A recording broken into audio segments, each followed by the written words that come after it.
Run.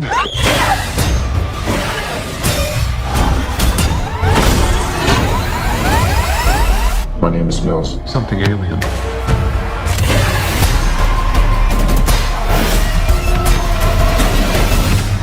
करोड़ों साल पहले जब इंसान का ज़मीन पर कोई वजूद ही न था, तब इस ज़मीन पर डायनासोर की हुकूमत थी। उन्होंने करोड़ों साल तक ज़मीन पर राज किया, लेकिन तकरीबन 6 करोड़ 50 लाख साल पहले एक बहुत बड़ा शाबे साकब ज़मीन से टकरा गया, जिसने ज़मीन से डायनासोर का मुकम्मल तौर पर ख़ात्मा कर दिया। हमारी आज की फ़िल्म की कहानी भी इसी वाक़े पर है। तो कहानी का आगाज़ होता है और हमें पता चलता है ये कायनात लामुतनाही है, इसका कोई इख्तिताम नहीं। ये बहुत वसी और हमारी ज़मीन की तरह एक और सियारा है जिसका नाम सोमरस है। वहाँ की दुनिया बिल्कुल हमारी जैसी थी, लेकिन वहाँ के लोग बहुत जदीद टेक्नोलॉजी के मालिक थे। वो वहाँ पुरसकून ज़िंदगी गुजार रहे थे, हालांकि ये वक्त 65 मिलियन साल पहले का था। लेकिन सोमरस के लोग इतने तरक्की याफ्ता थे कि वो दूसरे सैयारों का सफ़र भी कर सकते थे। अब हम फिल्म के मरकज़ी किरदार माइल्स को देखते हैं, जो अपनी बीवी और बेटी के साथ समुंदर के बीच पर आया होता है। इसकी बेटी एक जानलेवा बीमारी में मुब्तला थी, लेकिन माइल्स के पास इतने भी पैसे नहीं थे कि वो इसका इलाज करवा सके। इसलिए वो एक स्पेस मिशन पर जाने का फ़ैसला करता है, क्योंकि वो एक पायलट था और उसे कुछ साइंसदानों के साथ दूसरे सैयारे की तलाश में निकलना था। इस मिशन की मुद्दत 2 साल थी और जो पैसे से इस मिशन से मिलने वाले थे, इनसे वो अपनी बेटी का इलाज करवा सकता था। इसे अपनी बेटी के लिए कदम उठाना ही था, क्योंकि इसके अलावा इसके पास और कोई रास्ता ना था। इसकी बेटी कहती है, डैड, मैं आपके वापस आने का इंतज़ार करूँगी, मुझे यकीन है आप अपना काम मुकम्मल कर लेंगे। फिर माइल्स अपने सफ़र पर रवाना हो जाता है। अब हमें 2 साल बाद का वक्त दिखाया जाता है, जहाँ इसका स्पेसशिप्स अपनी मंजिल के करीब तर होता है। लेकिन अचानक कुछ छोटे छोटे शाबे साकिब के टुकड़े इसके स्पेसशिप से टकरा जाते हैं। टुकड़ों की शिद्दत की वजह से स्पेसशिप्स हिलने लगता है और माइल्स की आँख खुल जाती है। वो जल्दी से बाहर आकर स्पेसशिप्स को कंट्रोल करता है, क्योंकि बाकी तमाम लोग अभी भी स्लीपिंग चैम्बर्स में सो रहे थे। शाबे साकिब के टुकड़े बहुत तेज़ थे, जिसकी वजह से स्पेसशिप्स को काफ़ी नुकसान पहुंचता है। माइल्स फैसला करता है कि वो इसे किसी करीबी सैयारे पर लैंड करवा देगा। जैसे ही वे सैयारे के मैदान में दाखिल होता है, तेज़ रफ्तारी की वजह से इसे कुछ नज़र नहीं आता और स्पेसशिप एक बड़ी चट्टान से टकरा जाता है। इससे स्पेसशिप्स को शदीद झटका लगता है और इसके अंदर मौजूद तमाम चैम्बर्स तबाह हो जाते हैं। यहाँ तक कि माइल्स भी ज़ख्मी हो जाता है। जब वो देखता है तो पता चलता है कि सब लोग मर चुके हैं।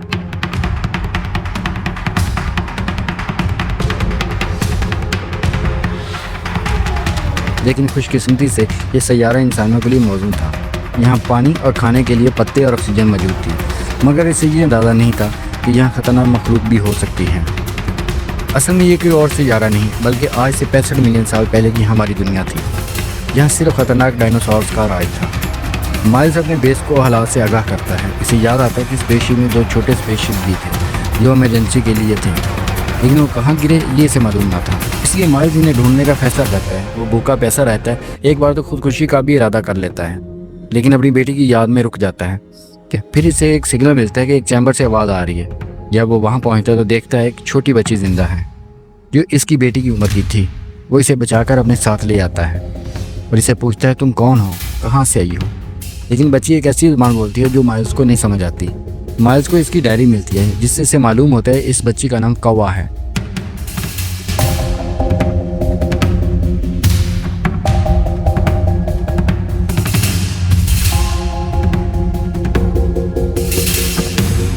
अगली सुबह माइल्स इस सैयारे की मज़ीद तहकीक के लिए बाहर निकलता है और अपना स्पेसशिप तलाश करता है। इसे बहुत से आतिफिया नज़र आते हैं जो बार बार फट रहे थे। वो अपना जदीद GPS निकालता है, जो इसे बताता है कि स्पेसशिप यहाँ से 15 किलोमीटर दूर एक पहाड़ पर क्रैश हुआ है।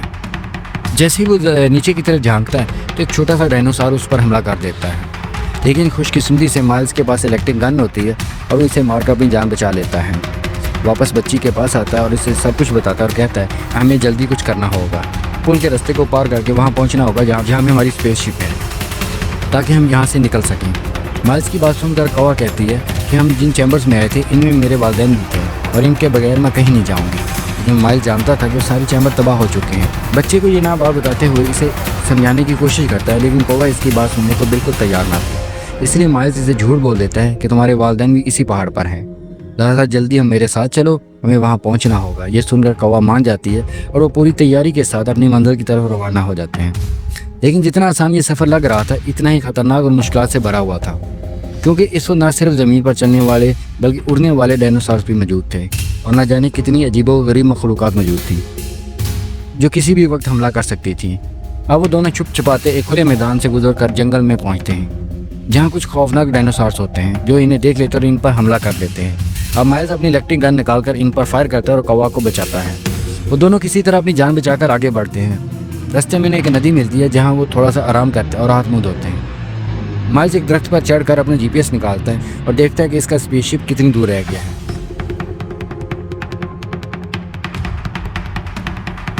लेकिन अचानक टहनी टूट जाती है और माइल्स ज़मीन पर जोर से गिर जाता है और इसका बाजू भी टूट जाता है।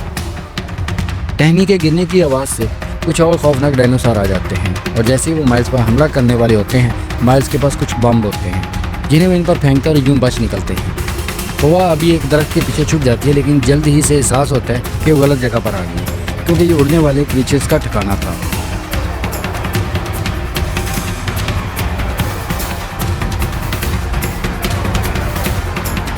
वो जगह छोड़ने लगती है लेकिन एक उड़ने वाला डायनासोर इसे देख लेता है। वो डर जाती है और डायनासोर इस पर हमला कर देता है।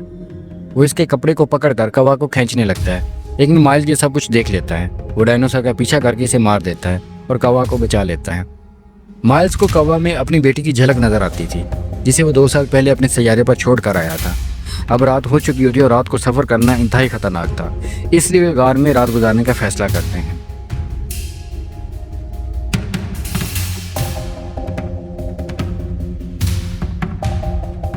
रात को जब माइल्स GPS ऑन करता है तो वो देखकर चौंक जाता है क्योंकि खला में जो एस्ट्रॉइड्स माइल्स के शिप से टकराए थे अब वो ज़मीन की तरफ आ रहे थे। इसका मतलब था कि ज़मीन तबाह होने वाली है। माइल्स ये बात कौवा को भी बता देता है। जैसे ही सुबह को उठते हैं तो एक बड़ा डायनासोर इन पर हमला कर देता है। मज़ीद गार के अंदर चले जाते हैं। इन्हें एक सुरंग मिलती है जो बहुत तंग होती है। माइल बम से रास्ता बनाता है जो सिर्फ इतना होता है कि सिर्फ कौवा गुजर सके।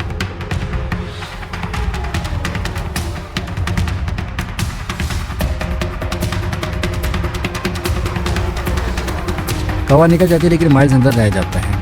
एक और डायनासोर इस पर हमला करता है लेकिन माइल्स अपनी इलेक्ट्रिक गन से इसे मार देता है और जैसे तैसे बाहर निकलता है लेकिन बाहर आकर इसको कौवा दिखाई नहीं देती। आसमान से चट्टानें ज़मीन की तरफ आ रही थी और वो जल्दी से यहाँ से निकलना चाहता था। इसी तरह दौड़ते दौड़ते गलती से वो एक दलदल में गिर जाता है। वो निकलने की बहुत कोशिश करता है लेकिन वो मज़ीद दलदल में धंसता जाता है।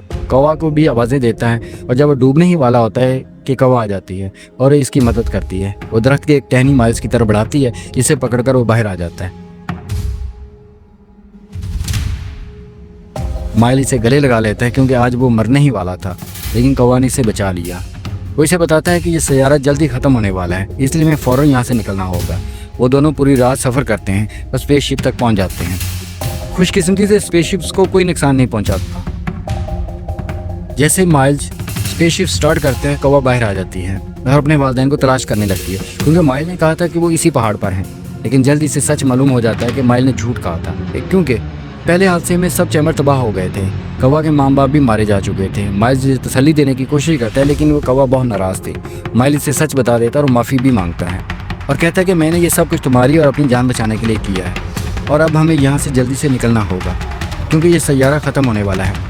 यहाँ कौवा बहुत रो रही थी इसलिए माइल्स उसे चुप करवाने के लिए अपनी बेटी की तस्वीर दिखाता है और कहता है कि मैं इस मिशन पर इसलिए आया था कि यहाँ से मिलने वाले पैसों से अपनी बेटी का इलाज करवा सकूँ। उसे एक जानलेवा बीमारी है और अगर मैं वक्त पर ना पहुँचा तो वो मर जाएगी। माइल्स कौवा को भी अपनी बेटी की तरह समझने लगा था और इसकी भी जान हर सूरत बचाना चाहता था। कौवा इसकी बातें सुनकर जज्बाती हो जाती है और उसे गले लगाकर रोने लगती है। फिर वो दोनों स्पेसशिप में जाकर बैठ जाते हैं लेकिन इससे पहले कि वो निकल पाते इन पर चट्टानों का हमला हो जाता है और साथ ही 2 बड़े डायनासोर्स इन्हें देख लेते हैं जो आकर स्पेसशिप्स पर हमला करते हैं ताकि इन्हें रोक सकें। माइल जानता था कि अगर वो यहाँ रुके तो ये डायनासोर इन्हें मार डालेंगे, इसलिए वो स्पेसशिप से बाहर आ जाता है और डायनासोर्स की तवज्जो अपनी तरफ करता है ताकि कौवा की जान बचाई जा सके। एक डायनासोर जैसे ही माइल्स के करीब आता है तो माइल्स इसे अपनी इलेक्ट्रिक गन से गोली मारकर ख़त्म कर देता है। लेकिन एक और डायनासोर अभी जिंदा था जो तेज़ी से माइल्स की तरफ बढ़ रहा था। माइल्स को लगने लगा कि शायद ये डायनासोर उसे मार देगा क्योंकि इसकी गन की बैटरी ख़त्म हो चुकी थी और वो दोबारा चार्ज नहीं हो रही थी। डायनासोर बहुत करीब आ चुका था लेकिन इसी तरह स्पेसशिप में बैठी कौवा एक वीडियो चला देती है। जैसे ही डायनासोर की तवज्जो हटती है माइल को वहाँ से भागने का मौका मिल जाता है। लेकिन जब डायनासोर को वीडियो प्रोजेक्टर से कुछ नहीं मिलता तो वो दोबारा माइल्स के पीछे पड़ जाता है। अब ये सैयारा भी तबाह होने वाला था क्योंकि यहाँ के सारे आतिफिशां फटने लगे थे और एस्टेरॉयड के टुकड़े भी ज़मीन पर गिर रहे थे। डायनासोर माइल्स का पीछा कर रहा था और माइल्स को समझ नहीं आ रहा था कि इससे कैसे जान छुड़ाएं। तब उसे एक आइडिया आता है और ज़मीन से निकलने वाले आतिफिशां की तरफ भागना शुरू कर देता है और जैसे ही आतिफिशां फटता है डायनासोर इसके लपेट में आ जाता है। लेकिन इसकी खाल इतनी मोटी होती है कि इससे ज़्यादा नुकसान नहीं पहुँचता, लेकिन वो थोड़ा ज़ख्मी हो जाता है।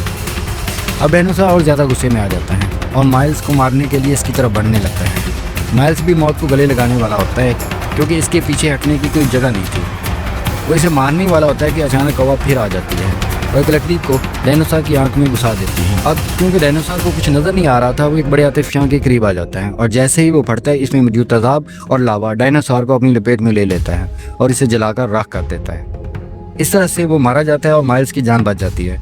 फिर ये दोनों जल्दी से स्पेसशिप में बैठ जाते हैं। माइल्स जल्दी से अपने सितारे की लोकेशन डालकर यहाँ से निकल जाता है। इसी तरह कुछ छोटे पत्थर स्पेसशिप से टकराते हैं लेकिन वो सही सलामत यहाँ से निकल जाते हैं।